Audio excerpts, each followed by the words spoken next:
Hello and welcome to Birth of a Criminal. My name is V. Welcome to my true crime and mystery channel. When listening to these stories, oftentimes these crimes are about individuals whose lives were stolen, and it could be triggering. So please stop when you need to. Mental health is incredibly important. A 29-year-old man starts dating a woman who's almost 40. Nothing wrong with that. When he tries to break up with her, it tragically leads to his life being stolen. As authorities pursue her, we are met with confusion and judicial betrayal. This is the type of tragedy that is just really hard to imagine. So grab your tea, grab your coffee, and try to relax with me as I tell you the story of Andrew Bagby. We're going to start the story off with Shirley Jane Turner. A little of her history, the little bit that we were able to find about her online, moving to the time that she met Andrew Bagby. Shirley Jane Turner was a Canadian American woman who was born in Wichita, Kansas. As one of four children, her family moved to Newfoundland, Canada when her parents got separated.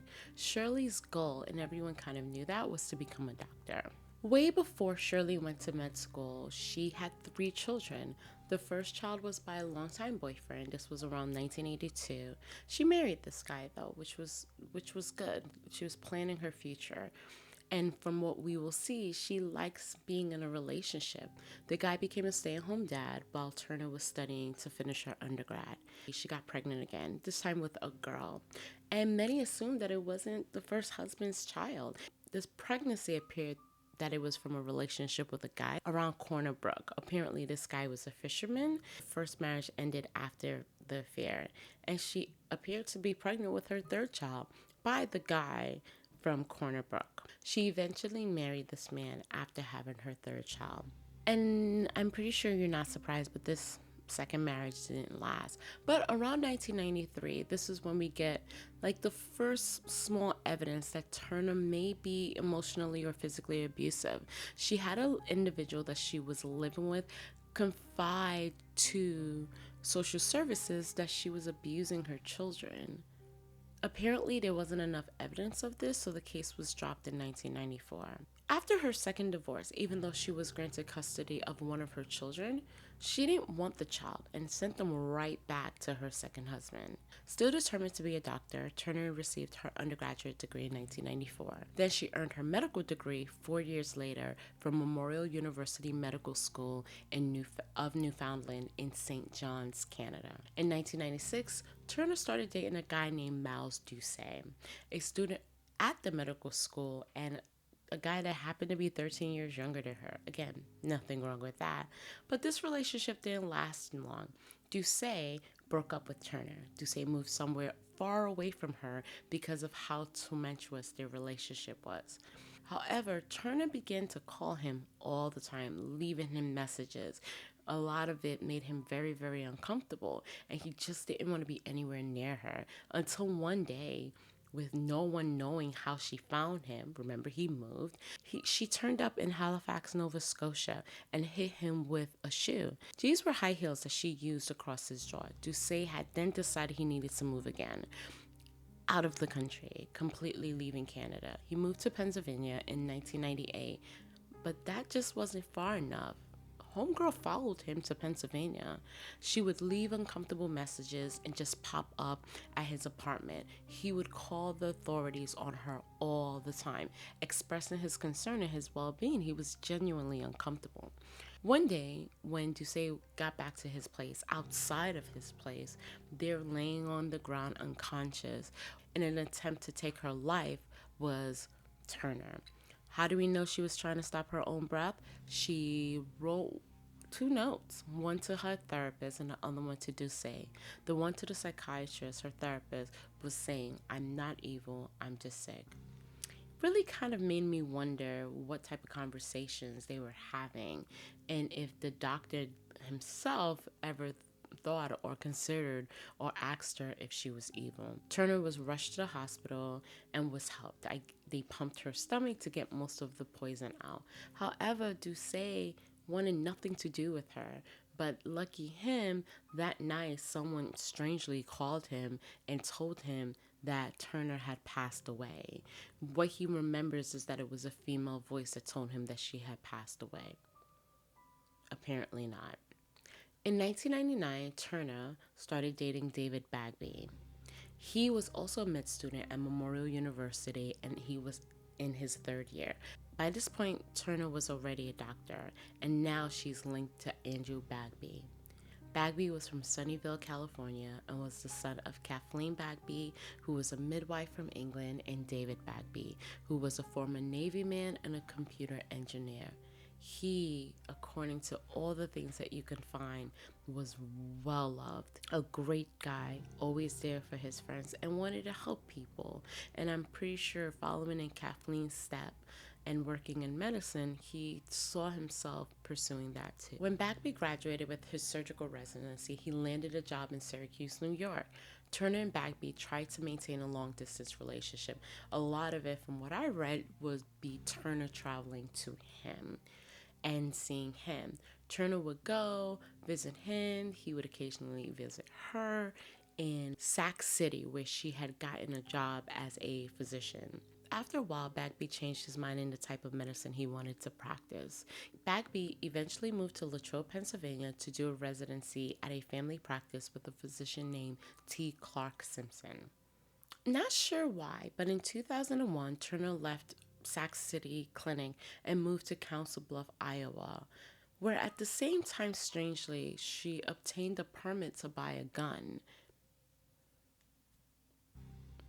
In October of 2001, Turner, who was incredibly possessive of Bagby, told him she was 3 months pregnant.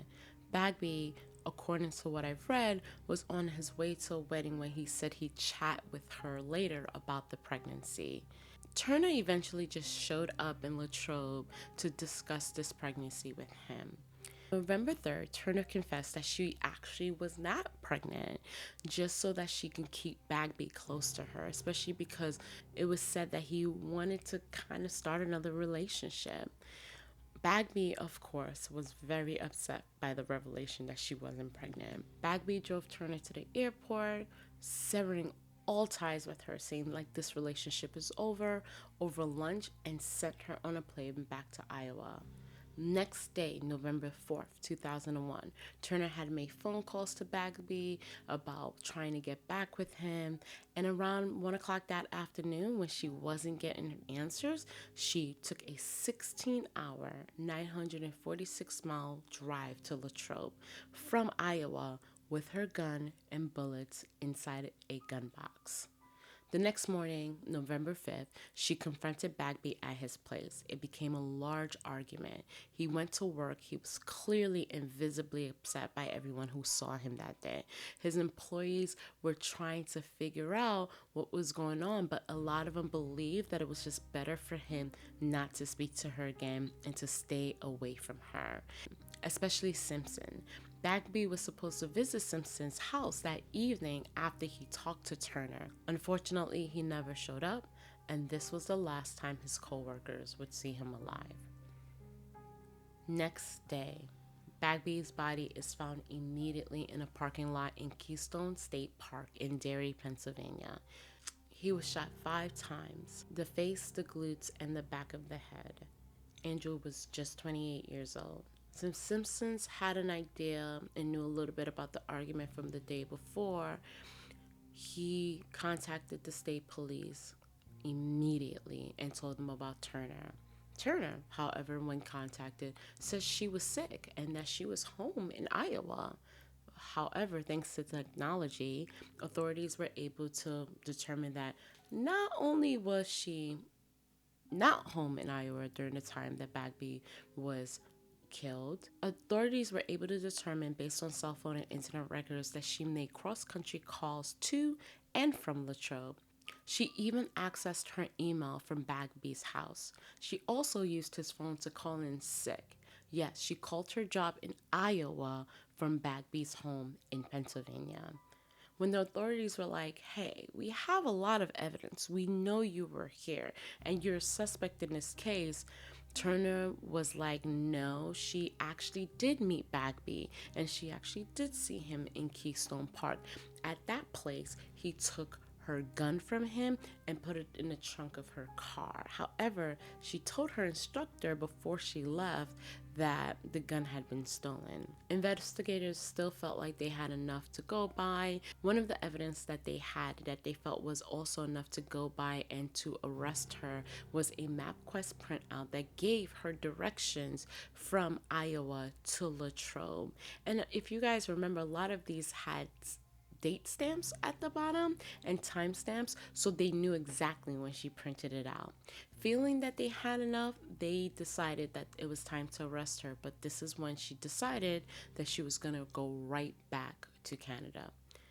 This is where things really begin to get really messy. It's kind of hard to extradite people, but this case was almost difficult to extradite. It's easier to extradite people from Canada, but this case didn't make it so. We talk about our own legal system here in the US all the time and how many groups and individuals feel like the justice system has failed them.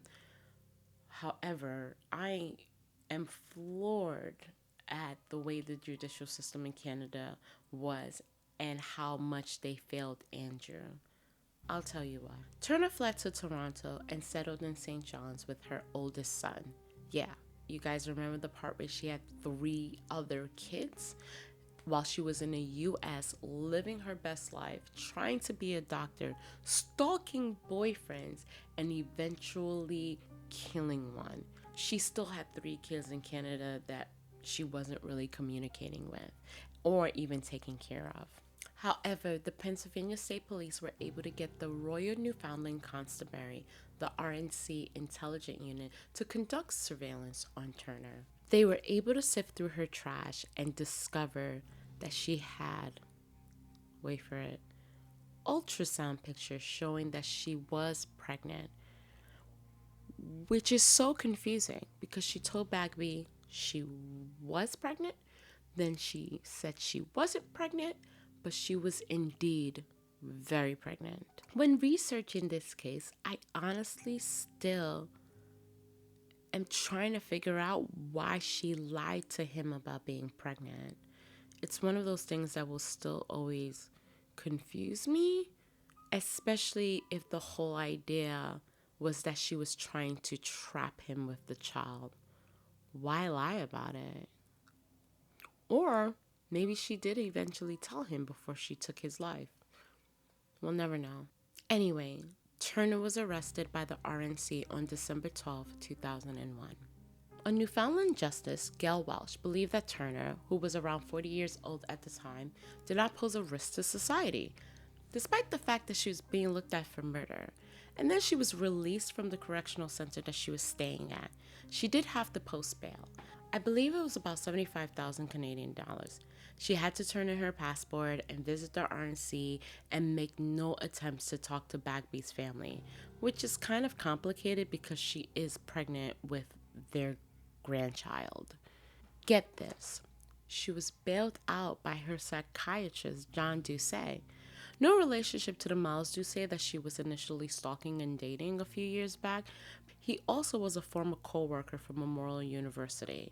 I am still wondering if the Doucets are just a popular last name, but it just is really interesting that she had 2 of them in her life. Maybe Doucet in Canada is like having a person with the last name Williams or something, where you can meet a lot of Williams. The idea that Turner was pregnant with Bagby's child made the case a lot more complicated because now it involved child custody, and U.S. authorities were already dealing with trying to extradite her to the U.S., but now they had to deal with the child. Andrew's parents, David and Kathleen Bagby, moved to St. John's, Newfoundland, so they can fight for the custody of their child's unborn child. Baby Zachary was born July 18, 2002. And you can only imagine that Turner made it very difficult for David and Kathleen to see their grandchild.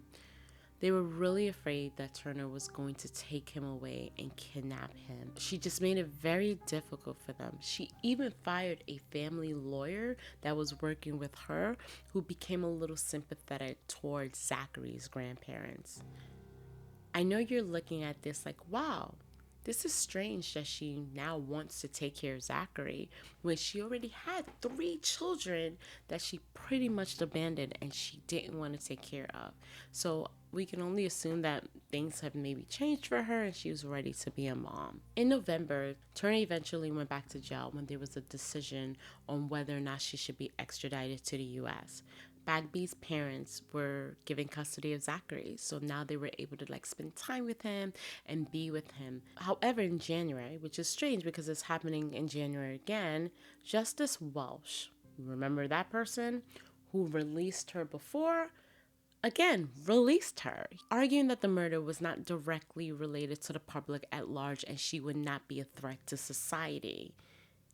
Again, she was released and she was free until presumed innocent. Zachary had to leave his grandparents and had to go back with his mom. It wasn't until June of 2003 that she was approved to be extradited. However, because her lawyers were appealing it, she got to stay in Canada a little bit longer to fight it. In July, she started dating again. Of course she did. The man broke up with her after he learned that Turner was connected to Bagby's murder. He wanted nothing to do with that. And rightfully so. I'm kind of glad that he realized that this was not someone he wanted to associate himself. But Turner, staying true to her normal behavior, made over 200 calls to him, harassing him over and over and over for a month. She claimed that she was pregnant by him, but there was no evidence. But we know that that has happened before where she claimed she was pregnant, not pregnant, then pregnant. So who really knows? The man contacted the RNC on a few occasions to tell them about Turner and how she was violating his rights and harassing him. Mind you, the harassment violated the terms of her bail and was grounds for her to lose Zachary. However, the guy just refused. And I can kind of understand it, especially because he didn't know how big of a deal it was. He refused to give his name. I think it would have helped if he did, but we're not going to put the blame on him. He refused to let anyone know who he was, and because of this, there was no way for the RNC to investigate because they didn't have anyone to keep going back to for information. In August, when Zachary was scheduled to be with his mom, she goes to a pharmacy. She gets a drug called lorazepam, which is used for anxiety and sleep disorders in St. John's. She then drives all the way to Concept Bay with Zachary. This was very close to where that guy we were talking about lived, and this is where she met him at a local bar. She left her car near his house with photographs of herself and Zachary, as well as a used tampon on the front seat. No one understands why she did that, but authorities concluded that she was trying to frame the guy for a murder-suicide. She mixed the drugs into Zachary's baby formula, which he ingested. Turner gave herself a large dose and strapped Zachary to her chest with her sweater. Turner jumps off a fishing wharf at the marina into the Atlantic Ocean. Turner drowns. Zachary was 13 months old. Zachary did not make it.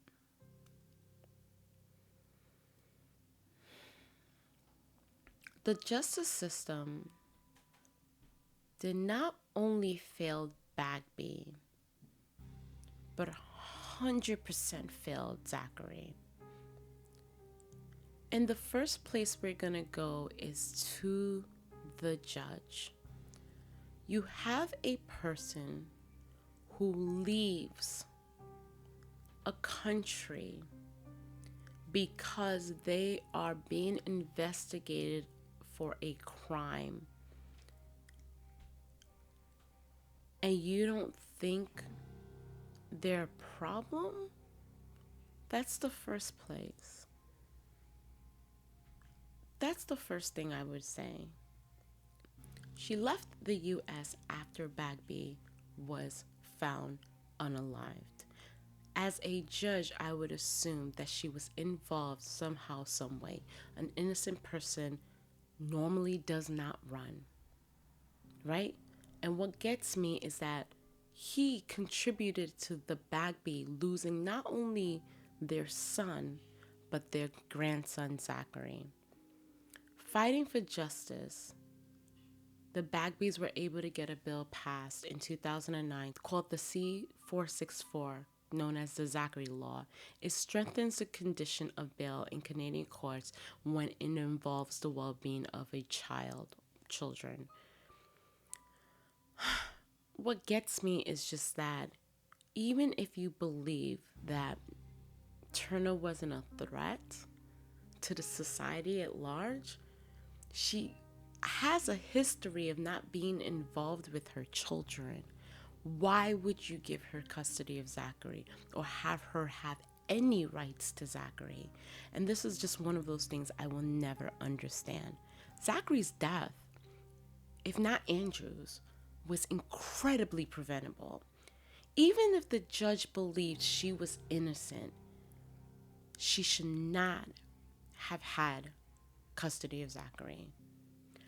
And let's not even get to the psychiatrist that bailed her out. He eventually got in trouble, but I don't think that's enough. Maybe you guys can tell me in the comments, but I don't know a lot of psychiatrists that bail out their patients. Maybe if you were a psychiatrist and this was your kid and you're bailing out your kid or your spouse, very different story, but most psychiatrists don't bail out their patients. I started my channel with Andrew Bagby's story because of the documentary called Dear Zachary, which was one of the first murder documentaries that I've ever watched, and it was on Netflix years ago. My boyfriend then, asked me to watch it after he did. I realized I came home and he was a little bit quiet, and he was like, you just have to watch this documentary. And I'm like, no, I don't really want to. And I did. I cried for several days. I made so many people watch it without telling them about it because I kind of had to share it. Kurt Kieran did a really amazing job of showcasing the love of his best friend and trying to show justice for Andrew and trying his best to give this documentary as a love letter to Zachary. And it was so shocking that in the middle of this, we find that his mother kills herself and kills Zachary too. It had me floored. And it was very, very, very, very, very, very hard to watch. And I think many of you guys, if you like murder mysteries and docuseries and documentaries, Netflix has done a great job of showcasing really great documentaries. And that's one that I would watch if I were you. I hope you enjoyed the video. Thank you for taking the time to join me. And again, this story is about the victims, so it's really important that we always remember them. I will put links in the description where there are nonprofits that are associated with Andrew that you can contribute to if you want to give. Thank you so much for your time.